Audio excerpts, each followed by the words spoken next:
Hi guys welcome back to our channel. మన rebel star Prabhas అన్న spirit movie కోసం ready అవుతున్న విషయం మన అందరిసిందే. నెక్స్ట్ మంత్ నుంచి అయితే ఈ స్పిరిట్ షూటింగ్ అయితే స్టార్ట్ అవుతుందని అయితే చెప్తున్నారు భయ్య. అండ్ ఇది పక్కన పెడితే ఫిలిం సర్కిల్లో ఒక మైండ్ దొబ్బే రూమర్ అని చెప్పాలా, అప్డేట్ అని చెప్పాలి, నాకు అర్థం కావట్లేదు. ప్రస్తుతానికైతే రూమర్ అనుకోండి భయ్య. ఏంటంటే మనకు నెక్స్ట్ ప్రాజెక్ట్స్ చాలా ఉన్న విషయం తెలిసిందే ప్రభాస్ అన్నయ్య.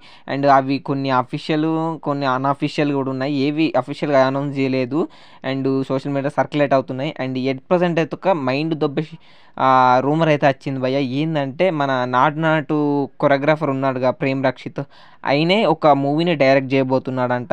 అండ్ ఆయన ఫస్ట్ మూవీకి వచ్చేసి హీరోగా ప్రభాస్ అన్ననైతే ఎంచుకున్నాడంట. అండ్ ప్రభాస్ అన్న కూడా స్టోరీ నరేట్ చేశాడంట. ప్రభాస్ అన్న కూడా ఓకే చేశాడని అయితే ఫిల్మ్ సర్కిల్లో రూమర్స్ అయితే సర్క్యులేట్ అవుతున్నాయి భయ్య. అండ్ నేనైతే ఇది ఎక్స్పెక్ట్ చేయలేదు. ఒక డాన్స్ మాస్టర్ తోటి ప్రభాస్ అని ఒక మూవీ తీస్తున్నాడంటే షాకింగ్ అని చెప్పాలి. అండ్ మళ్ళీ ఆ డైరెక్టర్ అయితే ఫస్ట్ మూవీ, ఇంకా ఇంతవరకు ఏ మూవీ చూడలేదు ఆయన డైరెక్ట్ చేసింది. అండ్ చూడాలి భయ్య ఇది నిజమా అబద్ధం అని. అండ్ మీకు ఎలా అనిపించిందో వీడియో కింద కామెంట్ చేయండి. ఈ రూమర్ మీకు ఎలా అనిపించింది అనేది.